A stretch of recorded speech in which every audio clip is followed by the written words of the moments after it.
चलो આપણે ગયા લેક્ચરની અંદર લાસ્ટમાં છેલ્લે નનષ્ટ સમીકરણનો અભ્યાસ કર્યો કે ભાઈ નનષ્ટ સમીકરણ એટલે કે E સેલ બરાબર E0 cell minus 0.0591 by n into log। तो ડેનિયલ કોષ માટે આપણે અભ્યાસ કર્યો કે Zn+2 ની સાંદ્રતા ડિવાઇડ Cu+2 ની સાંદ્રતા। હવે આ વિભાગ તમારે આવે કે ભાઈ કોઈ પણ કોષ બને કે કોઈ પણ વીજ રાસાયણિક કોષમાં થતી કોષ પ્રક્રિયા, બરાબર। તો કોઈ પણ કોષની અંદર જ્યારે કોઈ કોષ પ્રક્રિયા થાય તો એ કોષ પ્રક્રિયા દ્વારા log ક્વેશ્ચનમાં નું મૂલ્ય મેળવાય છે। આ રીતે યાદ કે કોઈ પણ કોષ માટે કોઈ દિવસ એનોડની સાંદ્રતા ભાગ્યા કેથોડની સાંદ્રતા એ રીતે તૈયાર નહીં કરવાની। આપણે ડેનિયલ કોષ માટે તારી પણ અન્ય કોષ માટે આ રીતે તૈયાર કરાય નહીં। તો એની માટે શું રાખવાનું યાર કે આ જે મૂલ્ય છે એ જ્યાં જે લોગનું મૂલ્ય છે આ રીતે આટલું મૂલ્ય, તો આ લોગનું મૂલ્ય એ તમારે આ રીતે યાદ રાખવાનું કે ભાઈ કોષ પ્રક્રિયા જે થતી હોય એની અંદરથી કે ભાઈ નિપજોની સાંદ્રતાનો ગુણાકાર બરાબર ડિવાઇડ પ્રક્રિયકોની સાંદ્રતાનો ગુણાકાર, સાંદ્રતાનો ગુણાકાર બરાબર। તો કોઈ પણ કોષ હોય એ કોષમાં જે કોષ પ્રક્રિયા થાય એ કોષ પ્રક્રિયા માટે હંમેશા તમારે શું યાદ રાખવાનું કે એ કોષ પ્રક્રિયા લખવાની ફરજિયાત, બરાબર। એનોડ ધ્રુવની ઓક્સિડેશન પ્રક્રિયા દર્શાવવાની, કેથોડ ધ્રુવની રિડક્શન દર્શાવવાની અને પછી એમાંથી કોષ પ્રક્રિયા દ્વારા નિપજોની સાંદ્રતાનો ગુણાકાર ભાગ્યા પ્રક્રિયકોની સાંદ્રતાનો ગુણાકાર। હવે આ જે ગુણાકારનું મૂલ્ય છે કે therefore આ જે મૂલ્ય છે આટલું એ મૂલ્ય આપણે ભણી ગયા સંતુલન અચળાંક બરાબર કહેવાય છે, એટલે કે Kc બરાબર કહેવાય છે। તો આ Kc નું મૂલ્ય આપણે અહીં મૂકીએ તો ને ઉપરોક્ત સમીકરણમાં મૂકતા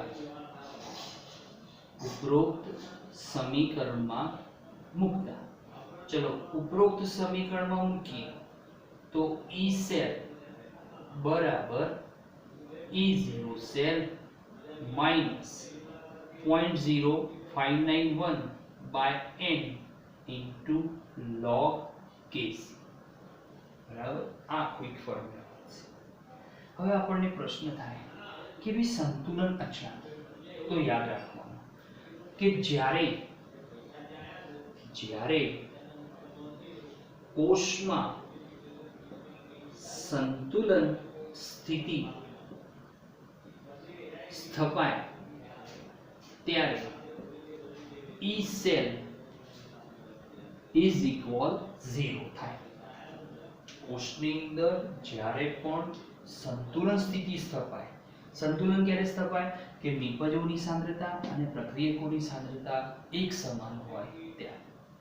તો એનું જે એ સંતુલન સ્થિતિ સ્થપાય ત્યારે E સેલ હંમેશા કેટલો લેવામાં આવે છે 0।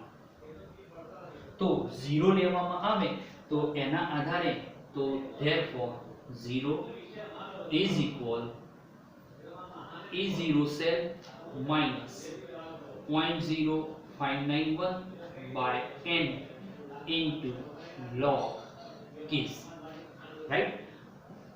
સાદુરૂપ આપીએ તો log Kc બરાબર તો n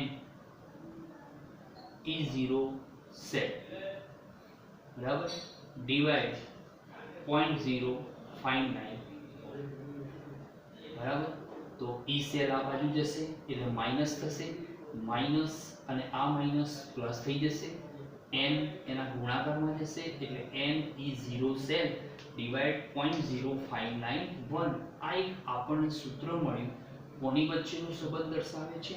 સંતુલન અચળાંક અને પ્રમાણિત કોષ પોટેન્શિયલ મૂલ્ય વચ્ચેનો સંબંધ દર્શાવે છે. હવે એ જ રીતે ઉષ્માગતિશાસ્ત્રના સિદ્ધાંત પ્રમાણે કે ભાઈ ઉષ્માગતિશાસ્ત્રના તો સિદ્ધાંત પ્રમાણે ચલો ઉષ્માગતિના શાસ્ત્રના સિદ્ધાંત પ્રમાણે આપણે મુક્ત ઉર્જા અને સંતુલન અચળાંક વચ્ચેનો સંબંધ સ્થાપિત કરેલો હતો. બરાબર? જે ભણી ગયા 11 સાયન્સમાં કે ડેલ્ટા જી ડિગ્રી બરાબર minus 2.303 RT 2.303 RT log Kc. આ ફોર્મ્યુલાનો આપણે અભ્યાસ કરી ચૂકેલા છે. બરાબર? તો આ છે સંતુલન અચળાંક અને ઉષ્માગતિશાસ્ત્રનો મુક્ત પ્રમાણિત મુક્ત ઉર્જા વચ્ચેનો સંબંધ છે. તે જ રીતે એવું કહેવાય છે કે ભાઈ તે જ રીતે તો તે જ રીતે શું મળશે કે પ્રમાણિત કોષ પોટેન્શિયલ અને ડેલ્ટા જી ડિગ્રી વચ્ચેનો સંબંધ. ચલો એ સંબંધ મળશે કે ડેલ્ટા જી ડિગ્રી બરાબર માઈનસ NF E0 સેલ સમીકરણ નંબર 1. આને આપણે નંબર 1 આપીએ, આને નંબર 2. બરાબર? તો વિદ્યુત રસાયણમાં નનસ્ટ સમીકરણ દ્વારા તો અહીંયા આપણને જે સંતુલન અચળાંક અને પ્રમાણિત E0 સેલ વચ્ચેનો સંબંધ દર્શાવતું એક સૂત્ર ક્યારે મળશે કે કોષની અંદર સંતુલન સ્થિતિ સ્થપાય એટલે હંમેશા E સેલનું મૂલ્ય કેવું થઈ જાય? શૂન્ય થઈ જાય. E સેલનું મૂલ્ય એટલે કે બિન પ્રમાણિત પોટેન્શિયલ 0 થાય એટલે log Kc બરાબર RV ફોર્મ્યુલા પ્રાપ્ત થાય. હવે ઉષ્માગતિશાસ્ત્રના સિદ્ધાંત પ્રમાણે પ્રમાણિત મુક્ત ઉર્જા અને સંતુલન અચળાંક વચ્ચેનો સંબંધ મળી ગયા છે 11 સાયન્સની અંદર. એ જ રીતે અહીંયા વિદ્યુત રસાયણમાં આ બે પદો વચ્ચેનો બહુ જ મહત્વનો સંબંધ એ આપણે ડાયરેક્ટ ભણવાનો છે, આપણે તારવાનો છે નહીં. તો આ એ ફોર્મ્યુલા છે. હવે સમીકરણ 1 અને જે 2 મળ્યા તો એમને આપણે કે સમીકરણ 1 અને 2 ની સરખામણી કરી. ચલો સમીકરણ 1 અને 2 ની સરખામણી કરીએ તો ધેરફોર આપણને મૂલ્ય શું મળશે કે 2.303 RT log Kc બરાબર NF E0 સેલ. એના આધારે તો આપણને ધેરફોર કે log Kc બરાબર NF E0 cell divide 2.303 RT. આની અંદર F ને આપણે નીચે લઈ જઈએ છેદમાં તો N E0 cell divide 2.303 RT upon F. અને આટલાનું આપણે વેલ્યુશન તારવેલી હતી તો એ વેલ્યુશનનું મૂલ્ય છે તો Ne0 સેલ ડિવાઇડ 0.0591. તો એ જ ફોર્મ્યુલા આપણને અહીંયા પ્રાપ્ત થાય છે. બરાબર? તો નનસ્ટ સમીકરણ એનો ઉપયોગ કરી અને સંતુલન અચળાંક અને પ્રમાણિત કોષ પોટેન્શિયલ મૂલ્ય વચ્ચેનો સંબંધ અને પ્રમાણિત મુક્ત ઉર્જા અને પ્રમાણિત કોષ પોટેન્શિયલ મૂલ્ય વચ્ચેનો આ બે સંબંધ દર્શાવતા સૂત્રોનો આપણે ઉપયોગ કરવાનો છે. બરાબર? તો હવે આપણે એક એક્ઝામ્પલ લઈ લઈએ કે ભાઈ એક્ઝામ્પલની અંદર આપણે નનસ્ટ સમીકરણનો કઈ રીતે ઉપયોગ કરી શકીએ. તો એની માટે આપણે એક એક્ઝામ્પલ તો આપણે ઉદાહરણ આપ્યું છે કે Mg solid plus 2 Ag plus કૌંસમાં એની સાંદ્રતા આપી છે 0.0001 એટલે કે 10⁻⁴ હંમેશા યાદ રાખો કોષ પ્રક્રિયાઓ કેવી હોય પ્રતિવર્તી હોય એક તરફી કોઈ દિવસ કોષ પ્રક્રિયાઓ હોય નહીં તો એમાંથી Mg+2 કૌંસમાં 0.130 મોલર પ્લસ Ag 100 બરાબર અને આ પ્રક્રિયા માટે E0 સેલ તમને આપી દીધો છે તો E0 સેલ છે 3.17 તો એમ કે છે કે E સેલ શોધો શું કરવાનું છે E સેલ શોધવાનો છે ચલો E સેલ શોધવો છે તો સમજી લો પહેલા કે અહીંયા આ એક આખો કોષ આપેલો છે રાઈટ આપણે બધું સમજી લઈએ કે આ કોષ જે બને છે એનું આપણે સાંકેતિક સ્વરૂપ લઈએ કે ભાઈ કોષનું સાંકેતિક રૂપ ભલે આપણને શોધવાનું કહેલું નથી છતાંય આપણે એનો ઉપયોગ કરીએ કે ભાઈ સાંકેતિક રૂપ કઈ રીતે મળે છે તો Mg સોલિડ છે સમજો પ્રક્રિયા છે કઈ છે કોષ પ્રક્રિયા આ Mg સોલિડ છે એમાંથી Mg+2 બને એનો મતલબ કે મેગ્નેશિયમ અહીંયા કેવી છે એનોડ ધ્રુવ તરીકે મૂકવામાં આવી છે જલીય માધ્યમમાં એની સાંદ્રતા 0.130 મોલર કોની સાથે જોડાણ થાય છે ક્ષાર સેતુ દ્વારા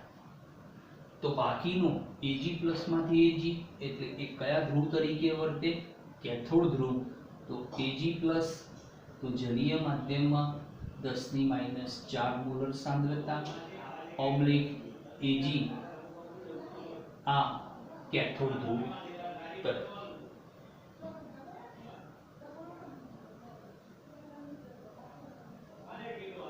બરાબર તો અહીંયા આ કેથોડ ધ્રુવ તરીકે ગોઠવાય હવે આ આખો કોષનું સાંકેતિક સ્વરૂપ હવે આ સાંકેતિક સ્વરૂપની તમને આ કોષ પ્રક્રિયા આપેલી છે તમારે શોધવાનું છે E સેલ તો અહીંયા સૌથી પહેલા કે ભાઈ E સેલ તો આના આધારે આપણે ફોર્મ્યુલા બનાવીએ કે ફોર્મ્યુલા કઈ રીતે બનશે કે ભાઈ E સેલ બરાબર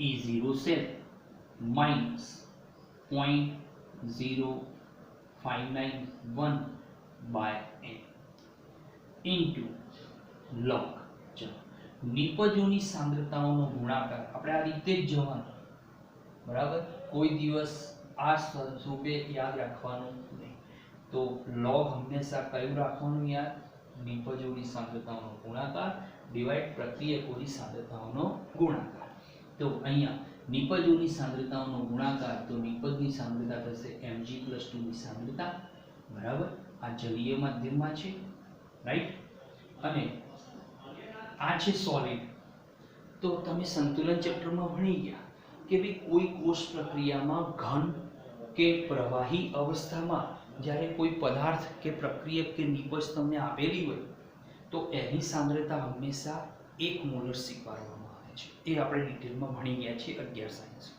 તો આની સાંદ્રતાને આપણે ગણાય નહીં તો અહીંયા એની ફોર્મ્યુલામાં ડિવાઇડ નિપજોની સાંદ્રતા આવી ભાગ્યા પ્રક્રિયકોની સાંદ્રતામાં તો જલીય સ્વીકારવાય આયુ સ્વીકારશે નહીં તો જલીયમાં Ag+ ની સાંદ્રતા એનો સ્ક્વેર થશે કેમ સ્ક્વેર કે આનો સહગુણક હંમેશા એના ઘાતમાં છે એવું આપણે ભણી ગયા છીએ હવે આપણે એમાં વેલ્યુશન મૂકી દઈએ તો E સેલ 0 સેલનું મૂલ્ય 3.17 0.0591 બાય n એટલે ઇલેક્ટ્રોનનો ફેરફાર કઈ રીતે તો Mg માંથી Mg+2 બને એટલે શું થયું બે ઇલેક્ટ્રોન છૂટા પડ્યા બરાબર હવે એ વખતે Ag+ માંથી Ag બને એટલે એક ઇલેક્ટ્રોન વપરાય પણ સમીકરણમાં આપણને બે વડે ગુણેલા છે એટલે એનો મતલબ કે બે ઇલેક્ટ્રોન ત્યાં આગળ વપરાય છે તો n બરાબર કેટલા લઈશું 2 લઈશું હવે આપણે એમાં મૂલ્ય મૂકી દઈએ. log Mg+2 ની સાંદ્રતા આપણને કેટલી આપી છે તો 0.130 બરાબર ડિવાઇડ આનું મૂલ્ય 0.001 10 ની -4 બરાબર કેલ્ક્યુલેશન કરીએ 3.17 બે વડે ડિવાઇડ થાય 0.0295 ઇન્ટુ log આનું મૂલ્ય થશે તો ઉપર નીચે 100 જશે એટલે log શું થશે 13 બરાબર. હવે એના આધારે આખું આ જે log નું મૂલ્ય તો આપણે log ટેબલમાં જોઈ લેવાનું. એની અંદર આપણને જે મૂલ્ય મળશે તો 0.0295 આપણે log નું મૂલ્ય જોઈ લઈએ કે log 13 નું મૂલ્ય શું આપે છે તો log 13 છે તો 3.1139 બંનેનો ગુણાકાર કરો 3.17 માઈનસ 0.21 તો એના આધારે આપણને કોષનો 2.96 વોલ્ટ આ શું મળશે E0 સેલ નું મૂલ્ય મળે છે બરાબર. તો E0 સેલ નું મૂલ્ય સોરી E સેલ નું આપણને મૂલ્ય મળશે કેટલું મળે છે 2.96. તો હવે એ વસ્તુ યાદ રાખવાની કે જ્યારે તમે નનસ્ટ સમીકરણનો ઉપયોગ કરી કોઈ કોષ માટે E સેલ મેળવો છો તો એ E સેલ નું મૂલ્ય હંમેશા E0 સેલ કરતા ઓછું મળશે બરાબર. E0 સેલ કરતા કેવું મળશે ઓછું મળે છે. બીજું એક વસ્તુ યાદ રાખવાની કે જ્યારે એનોડ અને કેથોડ ધ્રુવોની સાંદ્રતા સમાન હોય ત્યારે E cell is equal E0 cell થાય છે બરાબર. આ તમારે ખાસ યાદ રાખવાનું કે એનોડ અને કેથોડ ધ્રુવોની જ્યારે સાંદ્રતા એક સરખી થઈ જાય ત્યારે એ વખતે કોષના પ્રમાણિત અને બિન પ્રમાણિત પોટેન્શિયલ મૂલ્યો એક સમાન આપણને પ્રાપ્ત થતા હોય છે બરાબર. તો આ રીતે તમને બુક્સમાં જે સ્વાધ્યાયની અંદર દાખલા આપેલા છે તો એ દાખલાને સમજવાનું કે સૌથી પહેલા તમારે શું ધ્યાન રાખવાનું કે જ્યારે કોઈ કોષનો E સેલ શોધવાનો થાય ત્યારે E0 સેલ તમને આપેલું હોય. કદાચ કોષનો E0 સેલ નથી આપ્યો પણ કોષના એનોડ અને કેથોડ ધ્રુવોના પોટેન્શિયલ મૂલ્યો આપેલા છે પણ રિડક્શન રૂપે. તો તમારે શું કરવાનું તો એની માટે આપણે જે ફોર્મ્યુલા આગળ જોઈ ગયા હતા કે ભાઈ E0 સેલ બરાબર E0 reduction of cathode minus E0 reduction of એનોડનો ઉપયોગ કરવાનો એટલે શું મળી જાય E0 સેલ. ક્યારે લખવાનું આ સૂત્ર ક્યારે વાપરવાનું કે જ્યારે E0 સેલ E સેલ શોધવાનો હોય ત્યારે આ ના આપ્યું હોય પણ અર્ધ કોષોના મૂલ્યો આપેલા હોય ત્યારે. બીજું દર વખતે કોષ પ્રક્રિયા સમીકરણ ફરજિયાત દર્શાવવાનું. તો કોષ પ્રક્રિયા સમીકરણ માટે શું કરવાનું એનોડની ઓક્સિડેશન પ્રક્રિયા લખવાની કેથોડની રિડક્શન પ્રક્રિયા સમીકરણ લખવાનું. બંને સમીકરણો લખી અને એનો પ્રક્રિયકોનો પ્રક્રિયક બાજુ નિપજોનો નિપજ બાજુ સરવાળો કરી દેવાનો કરી અને એને સંતુલિત રૂપે આવું સમીકરણ દર્શાવવાનું.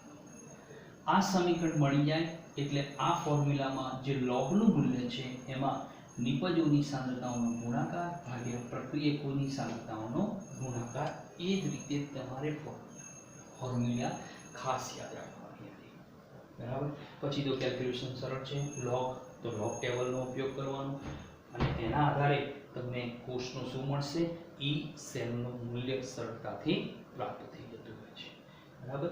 એક છેલ્લું લાસ્ટ ફરીથી કે ભાઈ જ્યારે પણ એનોડ અને કેથોડ ધ્રુવોની સાંદ્રતા સમાન રાખો ત્યારે હંમેશા E સેલનું મૂલ્ય કોના બરાબર મળશે E0 સેલ બરાબર પ્રાપ્ત